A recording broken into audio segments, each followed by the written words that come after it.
Pendistribusian yang tidak merata menyebabkan semakin banyaknya masyarakat yang mengalami malnutrisi.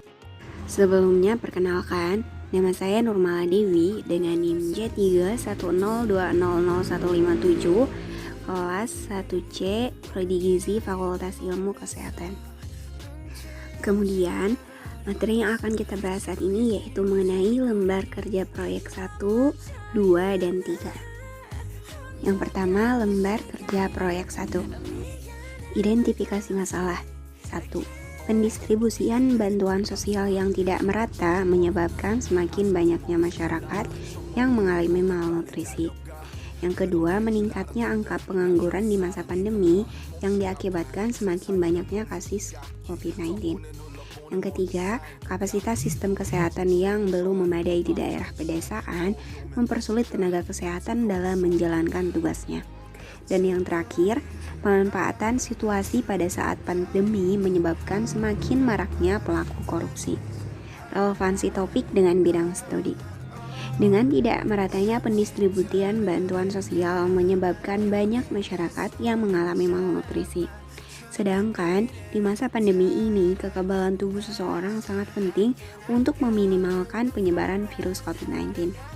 Apalagi masyarakat pedesaan yang bahkan mungkin tidak mengetahui adanya bantuan sosial yang diberikan pemerintah. Kondisi ini menyebabkan semakin banyaknya kasus gizi buruk yang ada di Indonesia. Yang selanjutnya adalah relevansi topik dengan mata kuliah Pancasila. Permasalahan ini membuktikan ketidakpatuhan pemerintah dalam menjalankan nilai-nilai Pancasila, khususnya pada sila kelima yang berbunyi keadilan sosial bagi seluruh rakyat Indonesia. Tidak adanya pemerataan yang dilakukan pemerintah membuat permasalahan baru yang merugikan masyarakat. Pihak-pihak yang tidak bertanggung jawab justru memanfaatkan situasi ini dan membuat masyarakat semakin menderita saja. Diharapkan adanya pemerataan di setiap sudut dari wilayah Indonesia supaya pemerintahannya relevan dengan penerapan dari setiap sila pada Pancasila. Lembar kerja proyek 2. Sumber referensi. Di sini saya mengambil sumber referensi dari artikel atau jurnal, peraturan perundang-undangan, media online, dan lainnya. Artikel atau jurnal. Di sini saya menyajikan satu artikel dan juga satu jurnal. Pada jurnal ini dijelaskan permasalahan umum pangan yang sering terjadi.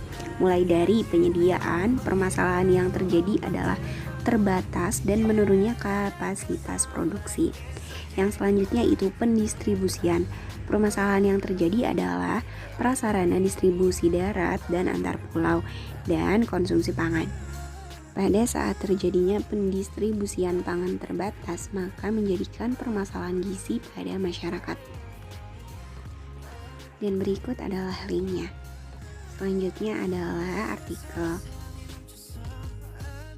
Yang kedua adalah media online.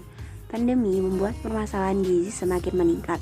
Semakin banyaknya kasus kemiskinan mengakibatkan semakin banyak juga masyarakat yang mengalami permasalahan ini. Salah satu hal yang dilakukan pemerintah adalah memberikan bantuan sosial pada warganya. Namun, permasalahan dalam pendistribusian seringkali terjadi. Berikut adalah artikel yang bisa Anda akses. Yang ketiga, peraturan perundang-undangan. Dalam kasus ini, Peraturan Presiden Republik Indonesia Nomor 63 Tahun 2017 tentang penyaluran bantuan sosial secara non-tunai. Dan dijelaskan pula pada Peraturan Menteri Sosial Republik Indonesia Nomor 20 Tahun 2019 tentang penyaluran bantuan pangan non-tunai.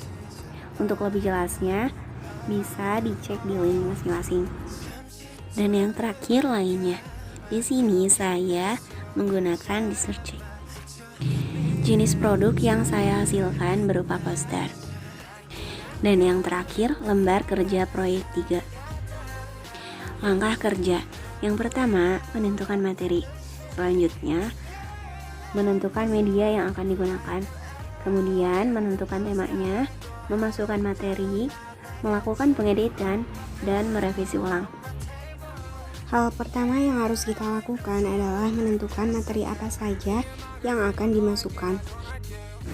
Setelah materinya sudah ditentukan, selanjutnya kita akan menggunakan salah satu aplikasi yang bisa kita gunakan. Di sini saya menggunakan aplikasi Canvas.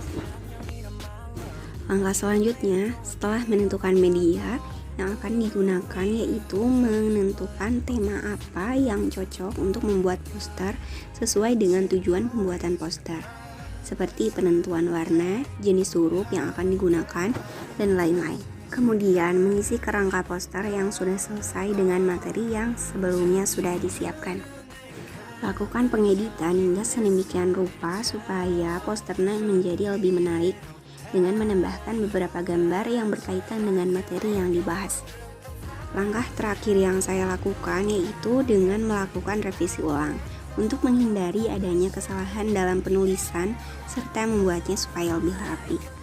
Sekian presentasi dari saya, terima kasih atas waktunya. Assalamualaikum warahmatullahi wabarakatuh.